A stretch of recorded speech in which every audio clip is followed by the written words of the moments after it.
सोलापूर जिल्ह्याचे नेते आणि अक्कलकोट विधानसभेचे आमदार सचिनदादा कल्याण शेट्टी यांच्या हत्येची सुपारी दिल्याची घटना कालच उघडकीस आली।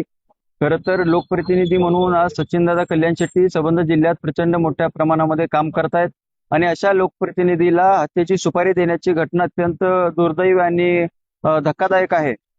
कालच त्या आरोपींवरती गुन्हा दाखल झाला, त्यांना अटक झाली। मात्र आमची मागणी आज SP साहेबांकडे अशी केली की सचिनदादा यांच्या सुरक्षेत वाढ करण्यात यावी, कारण लोकप्रतिनिधी म्हणून सचिनदादा काम करत असताना अशा पद्धतीच्या धमक्या येणं आणि हत्येची सुपारी देण्याची घटना अत्यंत गंभीर आहे।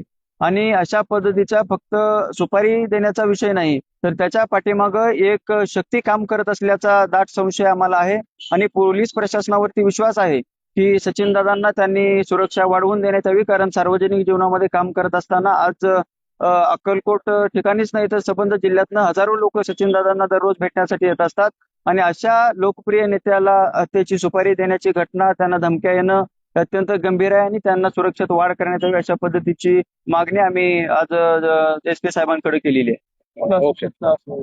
ते प्राथमिक आम्ही सांगू शकत नाही, मात्र कालच अटक केलेल्या आरोपींची कसून चौकशी केली असता केवळ त्या आरोपींनी अशा पद्धतीची भूमिका घेतली किंवा हत्येची सुपारी देण्याचा विषय नाही, तर निश्चितपणानं असा दाट संशय येतो की त्याच्या पाठीमागं कुठली तरी एक शक्ती काम करत असल्याचा दाट संशय आहे। त्यामुळं कुणावर संशय वाटतो आपल्याला? नाही, संशय आज आम्ही नाव घेऊ शकत नाही, मात्र पोलीस प्रशासनावरती आमचा विश्वास आहे। पोलीस प्रशासनाने ज्याची चौकशी केली तर निश्चितपणानं जी कोणी शक्ती असेल ती समोर येईल। सचिनदादांनी काल या प्रकरणावर बोलण्यास नकार दिलाय, आपण का आज सुरक्षेची बाब नाही बघा, लोकप्रतिनिधी म्हणून सचिनदादांचं काम करतायत। आज संबंध जिल्ह्यामध्ये सगळ्यात लोकप्रिय नेता म्हणून आज सचिनदादा काम करतायत। त्यांनी जरी या प्रकरणावरती बोलण्याचा नकार दिला असला तरी कार्यकर्ता म्हणून आमचं सचिनदादांवरती प्रेम आहे। हजारो कार्यकर्त्यांचा नेता म्हणून सचिनदादा काम करतायत आणि अशा लोकप्रिय नेत्याचा, लोकप्रतिनिधीचा आणि आमदार म्हणून काम करणाऱ्या अशा नेत्याचा सुरक्षेची जबाबदारी सगळ्यात महत्वाची आहे आणि अशा नेत्याला सुरक्षा देण्याची जबाबदारी पोलीस प्रशासनाने घ्यावी आणि त्यांची सुरक्षा वाढवावी अशा आमची भूमिका आहे।